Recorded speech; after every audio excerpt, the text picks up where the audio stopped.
Wonderful. Hello, everyone, and welcome to Family Day webinars. And today we're going behind the scenes with Chris O'Connor. First, though, I'd like to do a little introduction. We'll start by acknowledging today is Family Day here at the Royal BC Museum. And we are located on the traditional territories of the Lekwungen, known today as the Songhees and Esquimalt nations. And we really extend our appreciation to live and to learn on this territory. The question we're asking today is it real? When you're in the galleries, you're looking around, you're probably going, is that real? Is that real? What's real? So we're going to look into that a little more with Chris. He's going to help answer those questions for us. If you're joining us live from anywhere outside of anywhere, here's where we are. We're at that little red dot on the south tip of Vancouver Island on the far west coast of Canada, the beautiful province of British Columbia, which is celebrating Family Day today. And if you were here at our museum or outside, it looks a bit like this today. It's a little gray and cool, but that's the view from the street.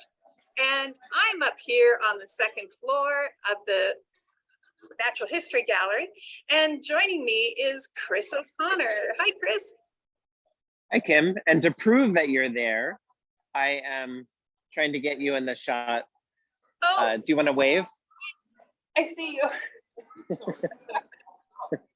All right. So this is the first time that we've done something like this before, where we had a behind the scenes digital visit while also live streaming in the gallery. So if you were here near Victoria and you want to quickly come down to the gallery, you could do that, or you could just watch from the comfort of your home. We're going to be doing this tour. We just did one at 11 o'clock down in the exhibit arts area. And then we'll do another one at 1 o'clock in our collections tower.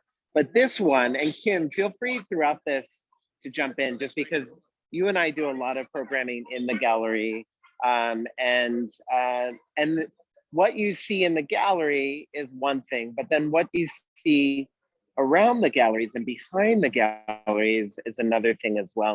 And we'll come back to that question of, is it real or not, especially as we come to our, oops, and there is lots of people here today, so I have to navigate my way around.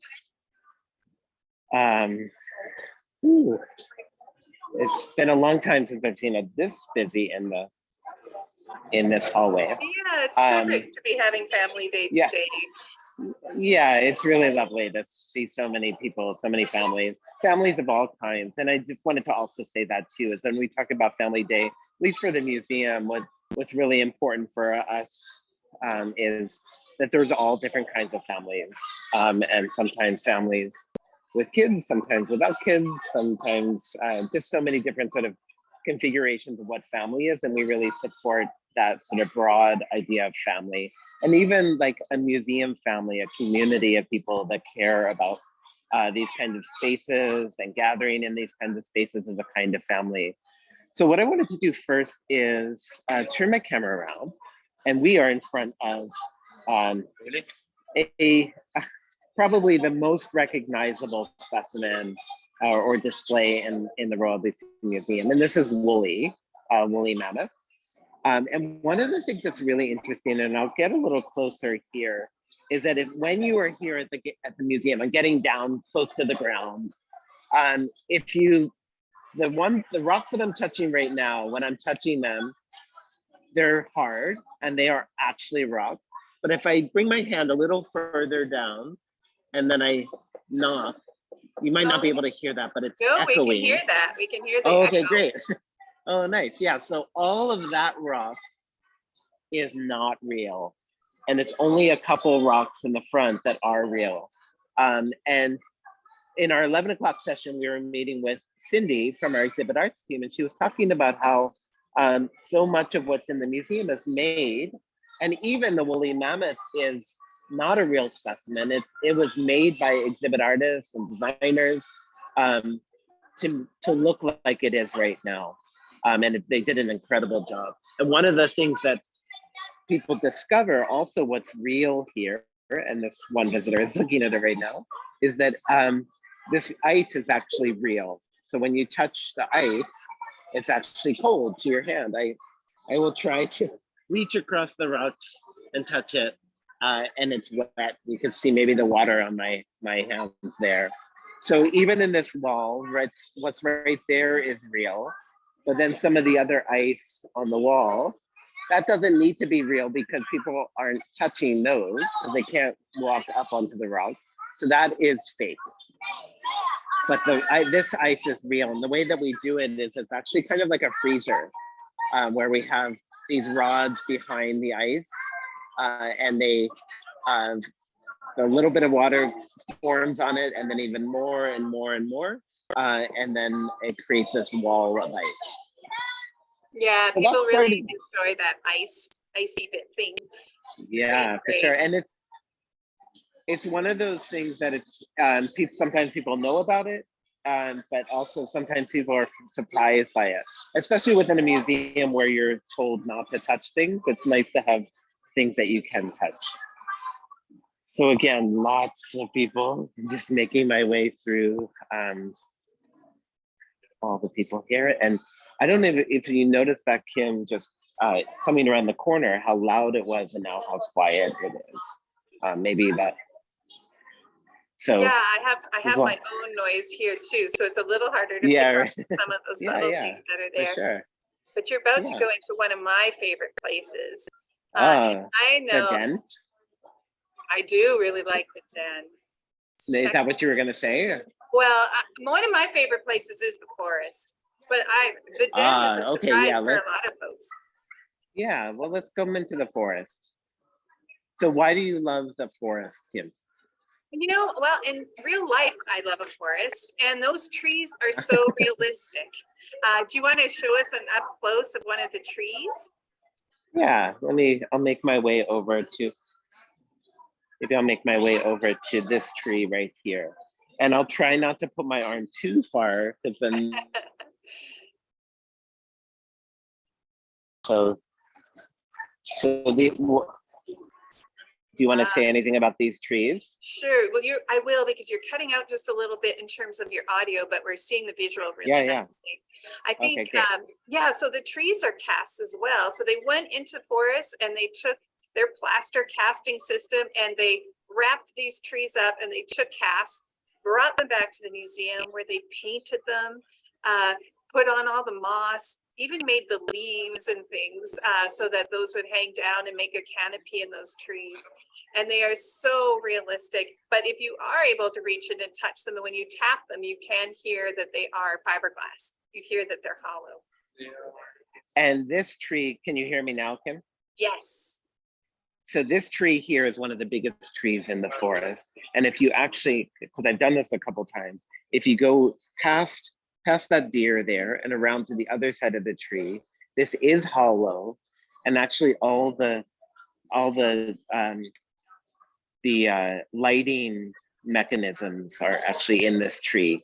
So if you wanted to change the lighting, you have to go in the tree to do So that. behind the tree are some of the things to make it possible to see what's back there. Yeah, totally. Very cool. Yeah. Okay, so we're gonna make our way across the forest. And also what you might not be able to tell just from watching is that it's an echo forest as well. So when you're in there, it echoes. So if you are watching with Kim there, make sure you come to the forest. And if you are gonna come later to the museum, make sure that you also come by the forest to be able to listen to it. It's seeing the forest, but also listening to the forest too. One of the things that Cindy was saying during the 11 o'clock tour, the exhibit artist, is that there's lots of water features within the museum too. And this is one of the main water features. It's a live tide pool. I mean, it's not an actual tide pool. It's made to look like a tide pool, but there's actual water. And we also fill the tide pool with real animals too. So I don't know if we'll be able to see anything move right now, but there are real live animals in there. Different kinds like anemones. Sometimes there's little crabs.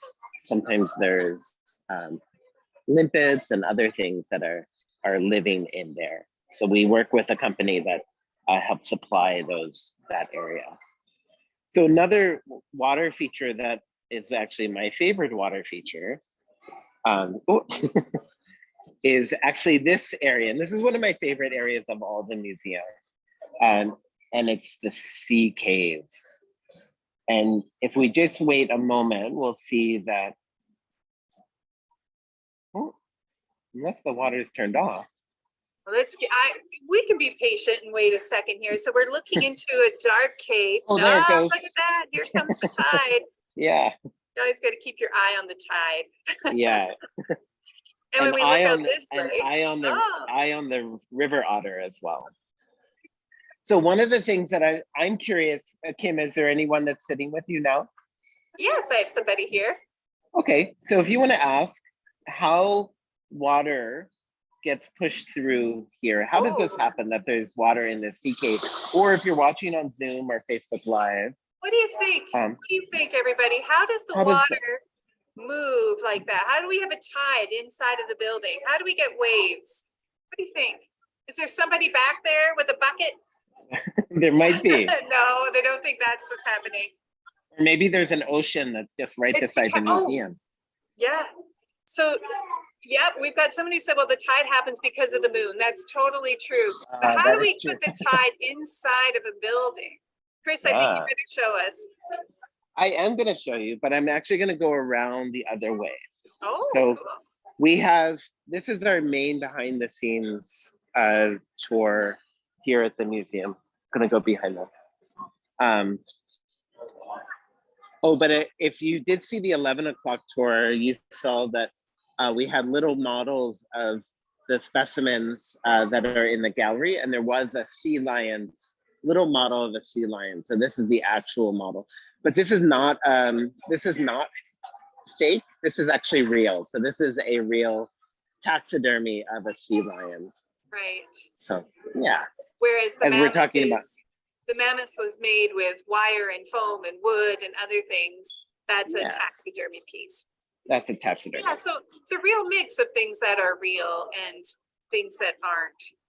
All right, so now. Okay, so we're gonna go behind this door. I just have to get my key. Here, I'm gonna turn the camera around. So when you work here at the museum, we call this behind the seawall. Behind the seawall. It's going to go behind that curved diorama we were just looking at. So we're looking at that, and then there's this door that's usually closed, but dun dun dun, we're actually going to go in this door.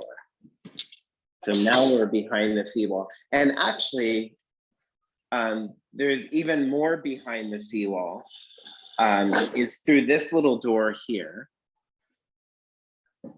So this is actually right behind the seawall. Mm-hmm. Let's see the and this is fiberglass. This is the fiberglass that's right behind the seawall. This is a little ladder that goes up. And then you see some of the, I'll try to climb the ladder just a little bit, but you see some of the incredible artwork that's part of the diorama that shows the seashore. And actually they have to paint it even behind because they're not sure exactly what the sight line, they need to extend it a little bit further. So this was extended a little bit beyond what you would see. That's very cool. Yeah, the diorama, that's one of my favorite dioramas for sure. Yeah. So here we are getting ourselves. So if this is before my time and before Kim's time here at the museum, but there used to be an old submarine that you went down into the water. It made it feel like you were going down into the water. Maybe if anyone's watching on Zoom or Facebook Live and you remember there being a submarine that you could go into, this was actually the submarine part. Yeah, it's about 20 years ago, I think. Yeah, I think it's been that long. Mm-hmm. So I'll just point out too, what you're seeing on the shelves here, that's not museum collections. This is props and storage for things that we use in the learning department, and then things from the exhibits department as well. And we've cleared out a lot of this, and actually there's a museum sale going on right now in the lobby of the museum.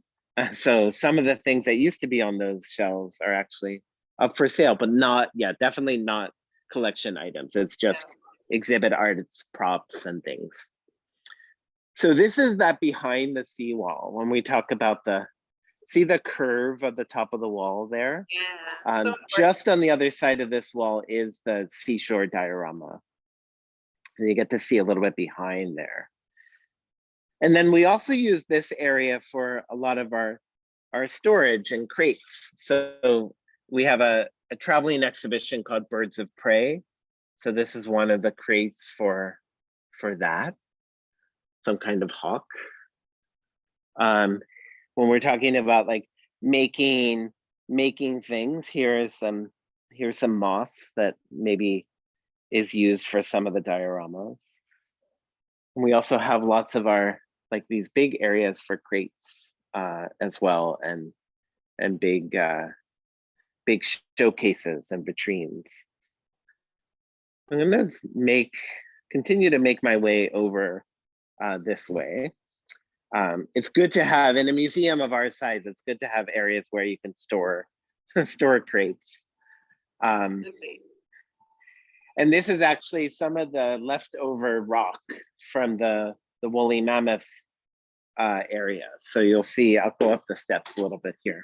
You'll see the actual rock and that's if also there's any damage to the rocks in front of the woolly mammoth or by the seashore diorama, then they could take some of this extra rock and be able to patch it up too. That makes sense. It's hard to create it and time consuming in the first place. So make some totally.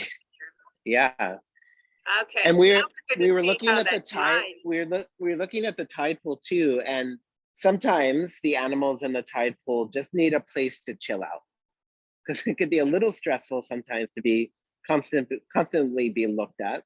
So this is a little relaxation area, a little like respite for animals that might be in the tide pool. So we can say there was a sea anemone that seemed a little stressed, then we could bring it back here and just let it relax a little bit in this area.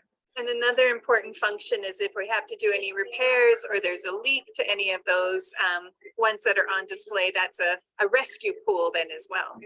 That's right, yeah.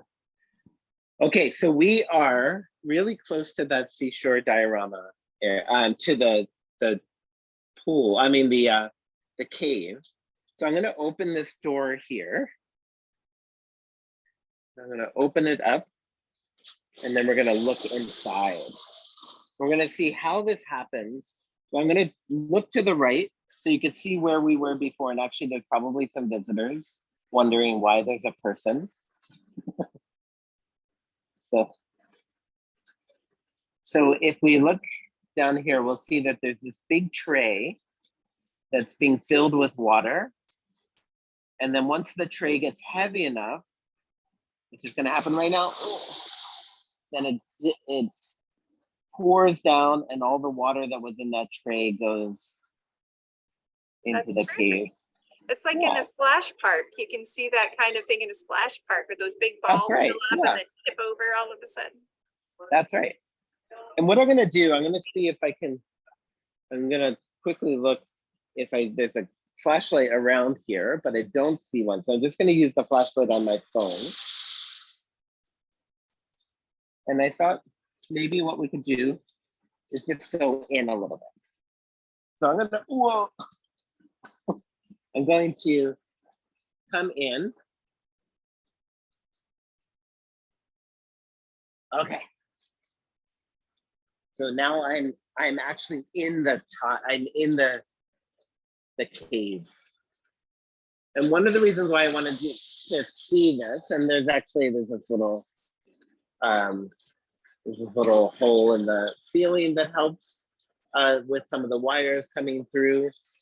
Here's all that water that cycles through from going down and then coming back, getting sucked back up into this little tray.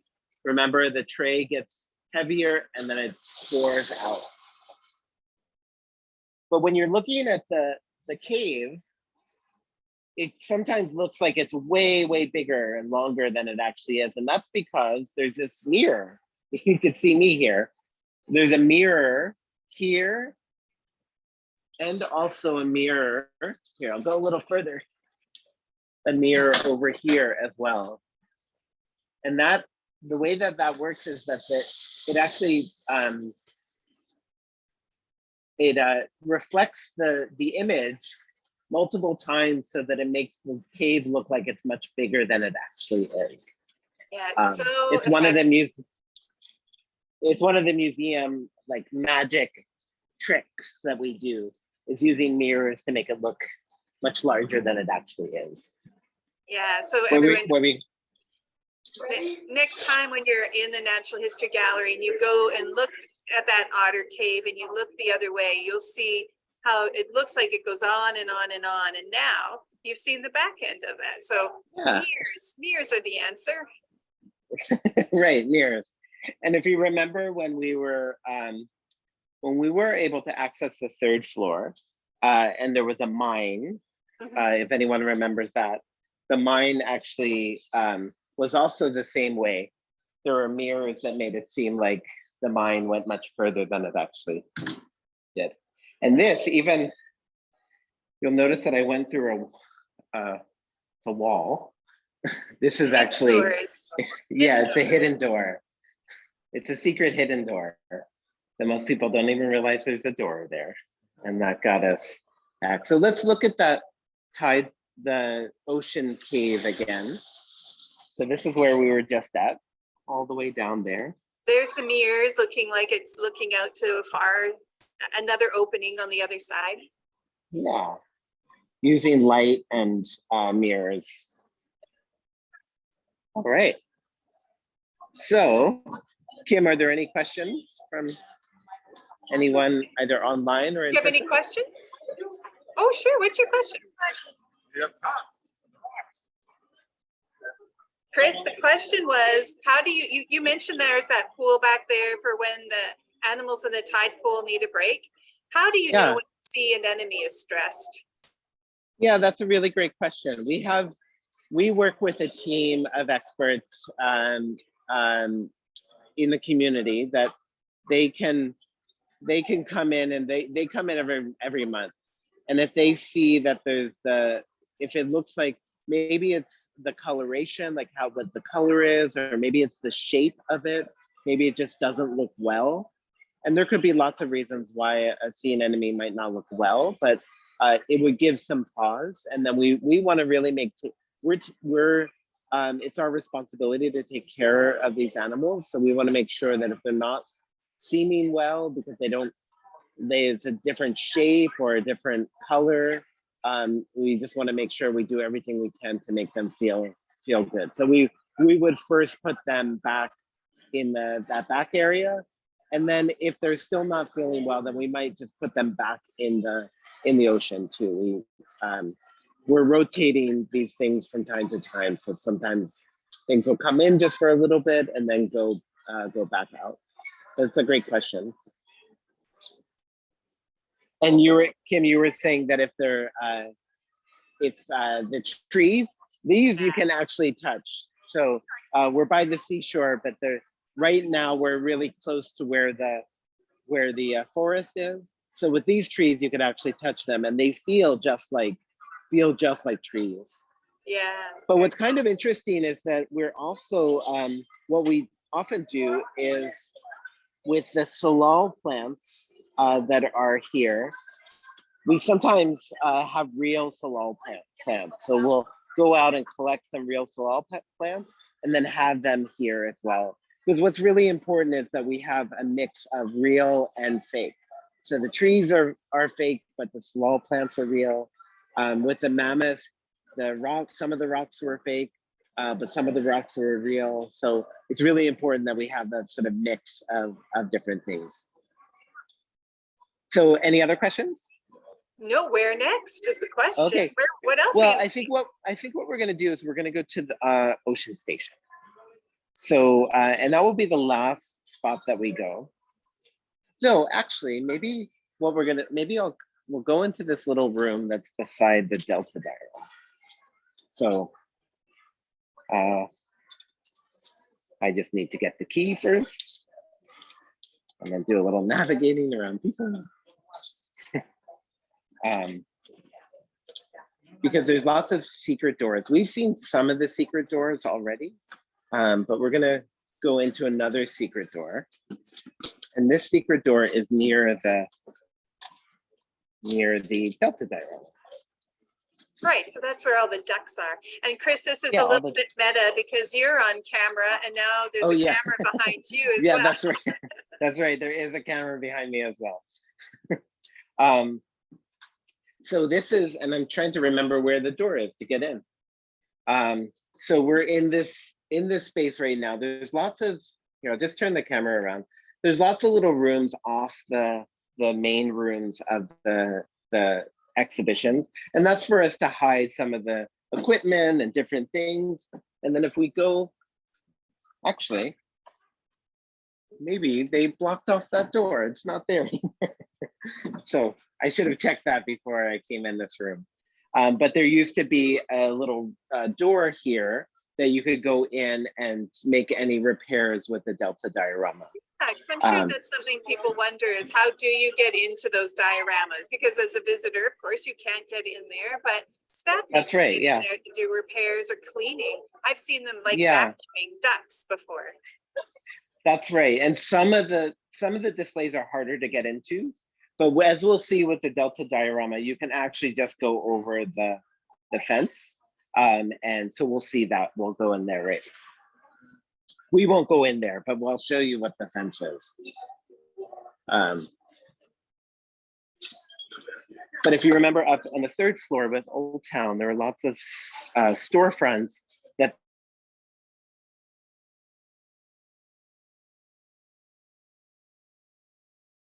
The Delta diorama is doing its magic, where it's making you cut out Chris. So there's being in Yeah. an older building, we have some Wi-Fi blank spots there. So what we'll go past, Oh, but I'll give you one more little door to look at.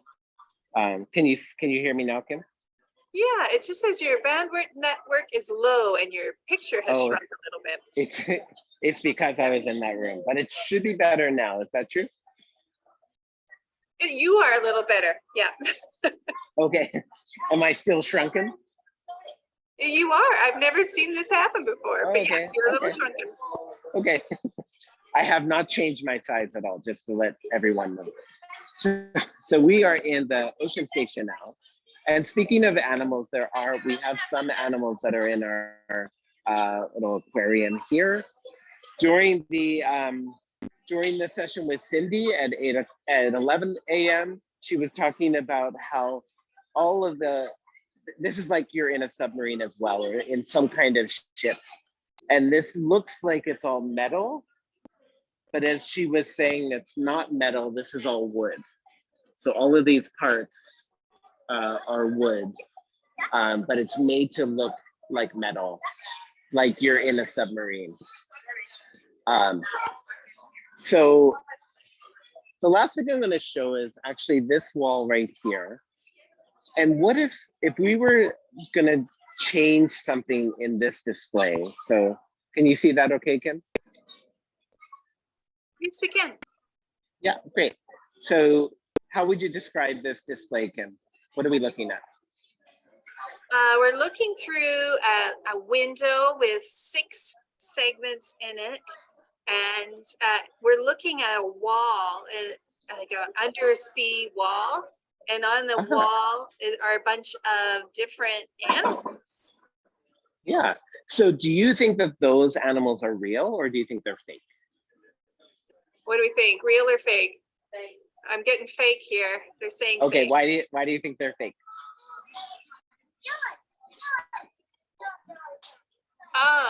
They might have been preserved before. As somebody says that there's no water there. Yeah, that's right. So if they were real and if they were alive, there would need to be water. It makes it look like there might be water, but there's not water in there. And it's easier for our exhibit arts team just to make these things. So these are all models. But imagine if they wanted to add one more thing in here. How would they get in there? What do you think? Ooh, I have no idea how you get in there. Underneath, maybe? Ah, did someone say that? That I'm guessing maybe you go underneath. Okay. So let me go. I'm just gonna scoot in here for a second. So we're gonna go underneath, and there's this.